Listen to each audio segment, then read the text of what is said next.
नमस्कार बच्चों। आज हम नवसंस्कृतम के पाठ 12 द्वादशा पाठा युवाम नायको आवाम गायकों को पढ़ेंगे।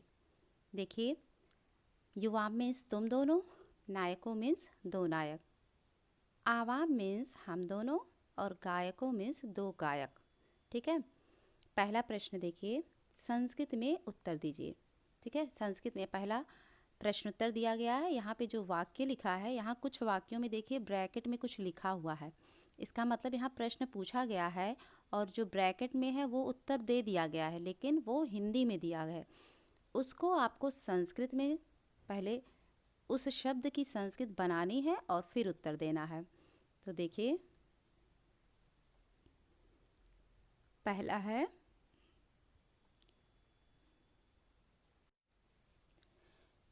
ते के इस्ताह। ठीक है, और ब्रैकेट में देखिए क्या दिया है, दो नर्स। यानी आपको जो उत्तर देना है उसमें दो नर्स आना चाहिए। उत्तर तो दो नर्स ही है, लेकिन उसको संस्कृत में बनाकर देना है। तो हो जाएगा ते परिचारिके इस्ताह, दो नर्स।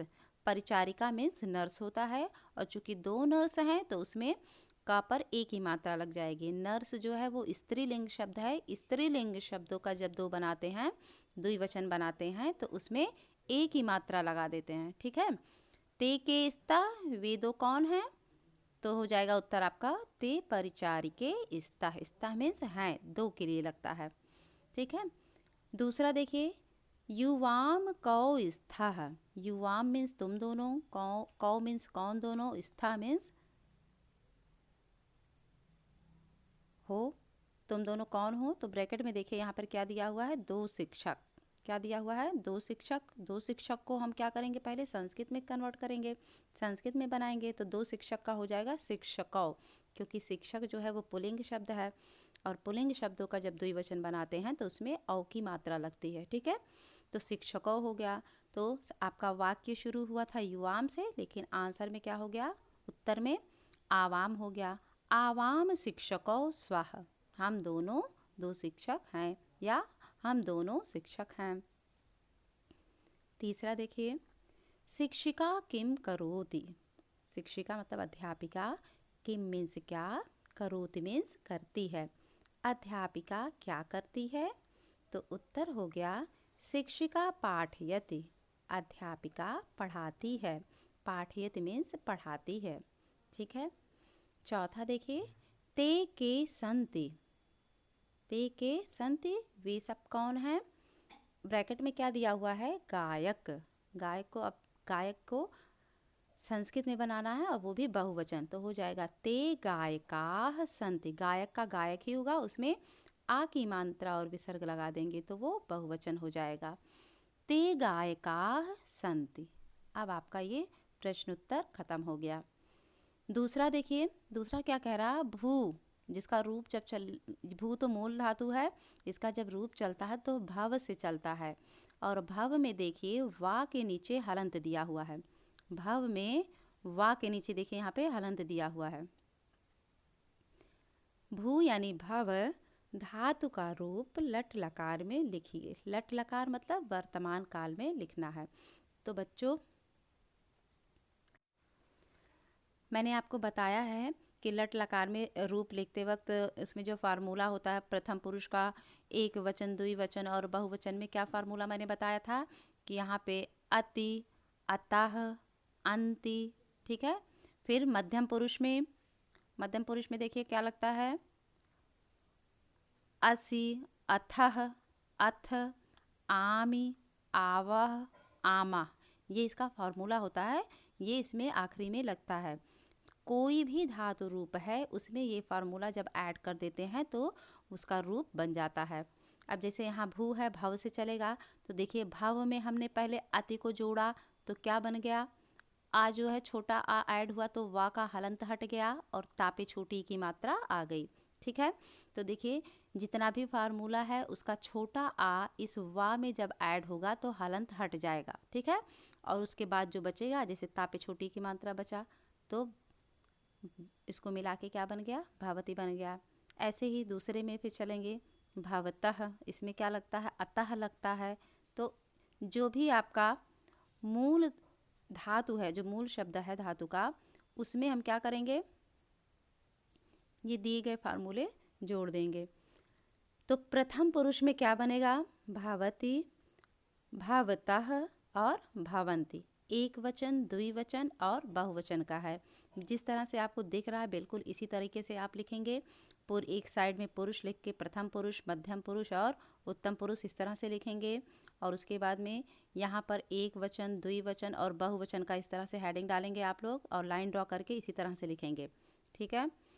मध्यम पुरुष में जब आएंगे तो इसमें क्या जुड़ेगा, असि, अथः, अथ जुड़ेगा। तो देखिए इसमें भव में असि को जोड़ा तो क्या बन गया, भवसि। फिर भव में अथः को जोड़ा तो ये बन गया भवथः। फिर भव में हमने अथ को जोड़ा तो ये क्या बन गया, भवथ बन गया। तो ये आपका मध्यम पुरुष हो गया। ठीक है। अब आते हैं उत्तम पुरुष में। उत्तम पुरुष का क्या फार्मूला है, भू में यानी भव में हम आमि को जोड़ेंगे तो क्या बन जाएगा, भवामि। फिर भव में आवह को जोड़ेंगे तो ये बन जाएगा भवावह। और फिर से हम भव में आमह को जोड़ेंगे तो क्या बन जाएगा, भवामह। ठीक है। तो इस तरह से आपका भू धातु का रूप तैयार हो गया। एक बार फिर से हम पढ़ दे रहे हैं। भवति, भवतः, भवन्ति, भवसि, भवथः, भवथ, भवामि, भवावह और भवामा। ये आपका हो गया। ठीक है। अब आगे क्या है देखिए, प्रश्न 3 है, निर्देशानुसार वाक्य परिवर्तन कीजिए। ठीक है। प्रश्न 3 में क्या दिया है, पहला वाक्य, तौ सैनिकों स्ताह। तौ मीन्स वे दोनों, सैनिकों मीन्स दो सैनिक, स्ताह मीन्स हैं, वे दो सैनिक हैं। तो इसको किस में आपको परिवर्तित करना है, मध्यम पुरुष में परिवर्तित करना है। ठीक है। तो तौ का मध्यम पुरुष हमारा क्या हो जाएगा, ये द्विवचन में दिया है तो मध्यम पुरुष के द्विवचन में ये कन्वर्ट होगा। तो ये तौ आपका युवाम बन गया। ठीक है। तौ क्या बन गया, युवाम बन गया। सैनिकों वही रहेगा और फिर आपका ये वर्ब जो है यानी धातु जो है, क्रिया, ये आपका चेंज होगा आपके सब्जेक्ट के अकॉर्डिंग, यानी कर्ता के अनुसार आपका ये क्रिया भी परिवर्तित होगा। तो स्तः आपका स्थः बन गया। ठीक है। तो क्या वाक्य हुआ, युवाम सैनिको स्थः। दूसरा देखिए, ते परिचारिके स्तः। इसको हमें उत्तम पुरुष में परिवर्तित करना है। तो ते आपका हो गया आवाम, परिचारिके वैसे ही रहेगा और स्तः आपका हो गया स्वाह। ठीक है। ते देखिए परिचारिके से, परिचारिके द्विवचन में है और ये स्त्रीलिंग शब्द है तो इसका ये कर्ता भी द्विवचन में है। तो इसी के अनुसार उत्तम पुरुष में हम द्विवचन में इसको परिवर्तित करेंगे। ते हमारा आवाम बन गया। ठीक है। और ते के अनुसार यहाँ जो क्रिया लगी हुई है ऐसे ही आवाम के अनुसार यहाँ की क्रिया हो जाएगी। ठीक है। आगे का देखिए, तीसरा, तौ क्रीडकौ स्तः। तौ मीन्स वे दोनों, क्रीडकौ मीन्स खिलाड़ी, स्तः मीन्स हैं। क्रीडकौ मतलब दो खिलाड़ी। ठीक है। तौ वे दोनों खिलाड़ी हैं। इसको किस में कन्वर्ट करना है आपको, देखिए इसमें परिवर्तित करना है, मध्यमा पुरुष हमें मध्यम पुरुष में करना है। तो देखिए तौ जो है किस में है, द्विवचन में है। तो मध्यम पुरुष का द्विवचन क्या हो जाएगा, युवाम हो जाएगा। ठीक है। क्रीडको वैसे ही लिखाएगा और स्तः आपका क्या हो जाएगा, स्था हो जाएगा क्योंकि युवाम के साथ स्था आता है। ठीक है। पूरा वाक्य क्या हो जाएगा, युवाम क्रीडकौ स्था हो गया। चौथा देखिए, ते चटके स्तः। इसको आपको उत्तम पुरुष में बदलना है। तो ते का हो जाएगा आवाम, चटके वैसे ही रहेगा और स्तः जो है वो स्वः हो जाएगा। आवाम चटके स्वः। ये आपका प्रश्न नंबर 3 हो गया। ठीक है। अब आपका आता है प्रश्न नंबर 4। प्रश्न नंबर 4 में क्या कह रहा है, दिए गए धातु शब्दों के रूप, यहाँ पे कुछ धातु शब्द के रूप दिए गए हैं। देखिए नीचे यहाँ पर गमवद, धाव, दृश्य और पा। इसी को कह रहा है कि दिए गए धातु शब्दों के रूप किस में लिखना है, प्रथम पुरुष, मध्यम पुरुष और उत्तम पुरुष के द्विवचन में लिखिए। किस में लिखना है, प्रथम पुरुष, मध्यम पुरुष और उत्तम पुरुष के द्विवचन में लिखना, यानी तीनों पुरुष में रहेगा लेकिन वचन तीनों का द्विवचन ही रहेगा। तो सबसे पहले ये शब्द यहाँ पे जो दिए हैं ये तो आपने देख लिया, जान लिया कौन कौन से शब्द है। सबसे पहले हम कॉलम बनाएंगे, यहाँ उत्तर डाल के शब्द का कॉलम बनाएंगे और सारे शब्दों को देखिए यहाँ पर लिख लेंगे। उसके बाद में प्रथम पुरुष, मध्यम पुरुष और उत्तम पुरुष का, और ध्यान रहे ये सारे क्या हैं, द्विवचन हैं। तो द्विवचन में क्या लगता है, पहले हम जानते हैं कि कौन सा फॉर्मूला रखता है द्विवचन में। जो प्रथम पुरुष का द्विवचन होता है उसमें अतः लगता है, यानी जितने सारे ये शब्द यहाँ पर दिए हुए हैं सब में हम क्या करेंगे, अतः लगाकर प्रथम पुरुष का द्विवचन बनाएंगे। ठीक है। इसके बाद में मध्यम पुरुष है।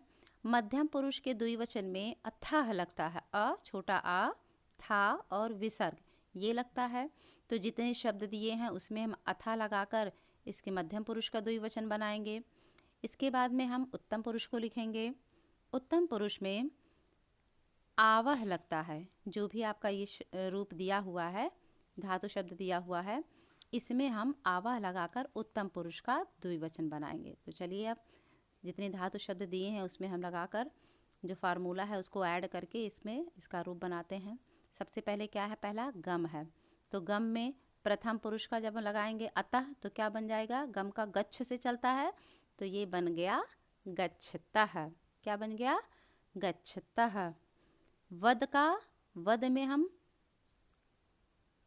अतः लगाएंगे तो क्या बन जाएगा, वदतः।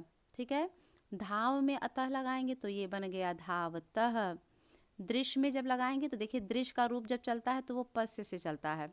ठीक है, दृश्य मतलब देखना, तो दृश्य का जब रूप चलाएंगे तो ये पश्य से चलेगा, तो पश्य में अतः लगेगा तो ये बन जाएगा पश्यतः।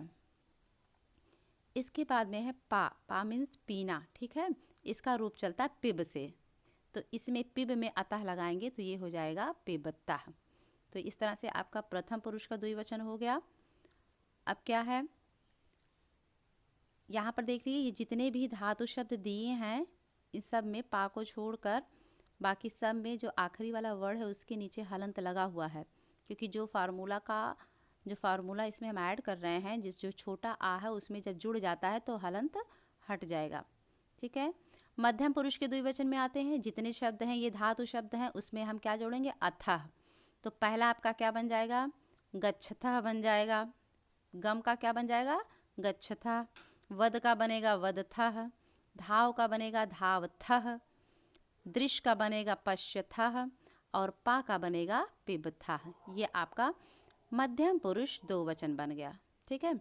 अब उत्तम पुरुष में आइए। उत्तम पुरुष का द्विवचन का जो फार्मूला क्या है, उसमें आवह लगता है। तो देखिए क्या बनेगा, गम का बन गया गच्छावह, वद का बना वदावह, धाव का बना धावावह, दृश्य का बना पश्यावह और पा का बना पिबावह। ठीक है। तो इस तरह से उत्तम पुरुष का द्विवचन भी हो गया। इसको आपको बहुत ध्यान से पढ़ने की ज़रूरत है और इसको आप लोग बार बार पढ़िए। रफ कॉपी पे ये जो धातु के शब्द दिए हुए हैं इसको लिख कर प्लस इसमें जो फार्मूला है अतः, अथाह, आवाह, इसको जोड़कर आप शब्दों को बनाने की प्रैक्टिस कर लीजिए कि कैसे रूप बनेगा। ठीक है। तो इसी प्रश्न के साथ ही ये पाठ आपका यहीं पर समाप्त होता है। धन्यवाद।